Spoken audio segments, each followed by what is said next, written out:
رستوران ها توی میکردین جوانای حیوان بجازی ما من حیوانیت این نیست.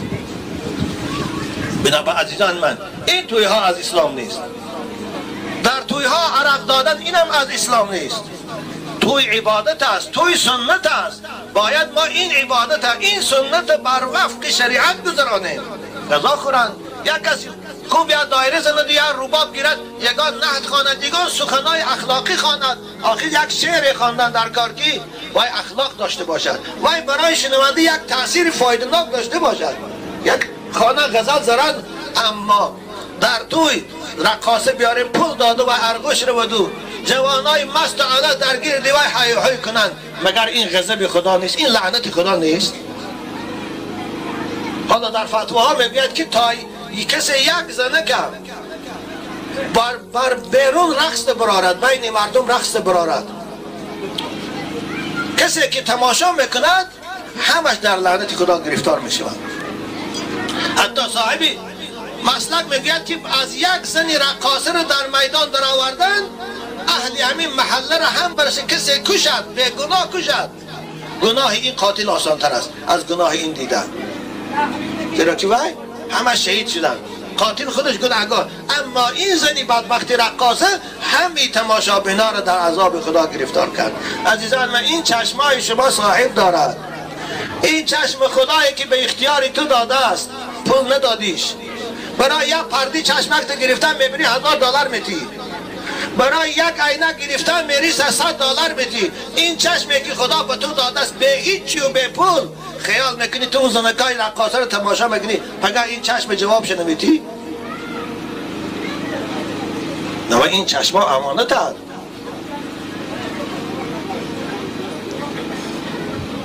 حرام است در توی رقاصه آوردن. توی بچه با بچه ها خورسندی کنن، عروس با دوگانه هاش خورسند. این از خورسندی مسلمانی. عزیزان من پیغمبر خدا گفتن اتقوا الخمر ام الکبائر، از عرق پرهیز کنه که وای مادری تمام پلیده هاست. اون ملعون که نوشیدنش گناهکار شد، به ایمان شد، بچهش کش، یک عمر میسوزد خونی گناهکار شد. چه فایده کرد از نوشیدنی او؟ مگر همین قدر نوشابه ها. عزیزان من جای عرق گرفته نمیتوند. آخه امروز کالا برآمده است، آب زلال برآمده است، دابری برآمد، قورستان نخواد که یگانتی همین جای همون پیشاب گرفته نمیتوند. حتی از وی پیشاب حلال تر است. کدامت عرق نوش قومای عزیز همون پیشاباتون در توالت داره گیره دستگان نوشه هوای خوب تر است، هم سلامتی تان فایده دارد، هم اخلاقتان ویران نمیکند. نخوام مسلمان عرق خوره. پیغمبر خدا گفت لا یشرب الخمر حین یشربها و هو مؤمن. کسی عرق می نوشد وای مسلمان نیست. این پیغمبر گفت از این اختیاری من ده نیست. بنابر ملا و اشانایی که عرق خورا را در حالت مستی بردیان جنازه میکنن، والله این ملا و اشانا را خداوند همراه همه عرق خورد پکا دوزخ می سوزد. رگوی جنازه درست نیست. اسلام دینی ترسانشکار نیست. اسلام دینی خوشامد نیست. اسلام دینی خدا هست، صاحبش خدا هست، حکم فرماش خدا هست. ما باید حکم خدا را اجرا کنیم. پیغمبری ما از روزی که رسول اکرم شدن و به عالم مبعوث شدن ضد عرق مبارزه بردن. این امر خدا هست. ضد عرق مبارزه بودن. چو عرق می نوشن بچه‌ای، چو جوانای امروز اکنون این مصیبت کمتر نبود. مادر تاجیک عرق می نوشد. من هفته گذشته یک آدمی منصبداری کلان نامش گفتم به خاطر خجالت میشد آمد از نزد من، زنش 3 طلاق کرده. پرسیدم سبب طلاقی باش، گفت والله من شرم میدارم. گفت من ایزا میکشم به همین آبرو همین واقعه رو گویم. زنش ویچر میرد دوگانش هم ویچر رجدینش از او سم مینوشد مست میبیاد. زنی تاجیک صاحبی 3 فرزند از او سم مست میبیاد. میگه خانه آمدم از کار. گفتم کجا بودی؟ میگه گپ زد دهانش بوی عرق کرد. اما تو مسلمانی نخواه عرق نوشی. های نوشیده میگه چیکار داری؟ خوب چیکار؟ خیلی 3 طلاق کردم بود. میگه وقتی که مادری که عرق نوشد وای دیگر میتواند به جامعه فرزند تیاد، وای میتواند به جامعه فرزند صالح تیاد، وای میتواند به جامعه فرزند دیگر با آداب تیاد. مادری که عرق نوشد.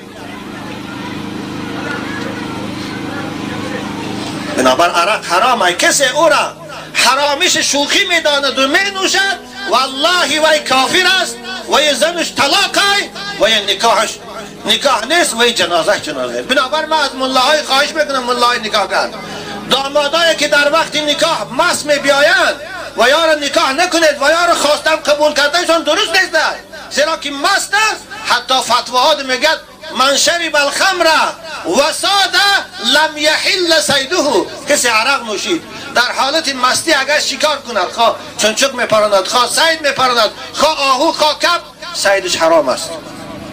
و من شرب الخمر و ذبح لم یحل ذبیحته، کسی عرق نوشید در حالت مستی اگر کشد مال گوسفند گاو کشد، گوشتش حرام است. و چگونه نکاح این جوانی مردی عرق نوشیده که در بهترین لحظه حلالی جای این زن از وای حلالتر برای مرد دیگر چیزی نیست، از وای فرزند میشود، وای آینده زندگیت است. در همون حالت که مست شده تو میبیایی عروس و دامادی را خواستم قبول میگویی وای چطور نکاح میشود؟ بعد بنابر عرق حرام است عزیزان من، ننوشه. رسول اکرم گفتند من شرب الخمر، کسی عرق می نوشد خداوند او را از شرابی زقوم دوزخ می نوشاند. زقوم دوزخ عزیزان من کسلاته است. مفسرین کرام میگویند کسلاته است که مثل کسلاته که امروز است، درست هر چی پرتوی می سوزد نابود می شود. کسلاته است که خداوند صدها هزار گرادوس این وی قطعاتا کرده است. اگر این کسلاته را انسان استحصال کرده باشد، وای کسلات زقوم دوزخ خالق انسان استحصال کرده است برای دشمناش. از هوای می نوشاندش که به مجرد نزدیک آمدن همه گوشت و پوست و روش داخلش به دیگه همش پاره پاره شده ریخته می رود. از این شراب دوزخ خداوند وی می نوشاند. بنابراین عزیزان من عرق ننوشید، عرق خدا حرام کرده است. نگوید که او از آب انگور است و از دیگر چیز است. هر چیزی که مست کننده است، خواه عرق است و خواه نشه، خواه گیراین است و خواه نرکاتیک، همش از نظر اسلام یک حکم دارد.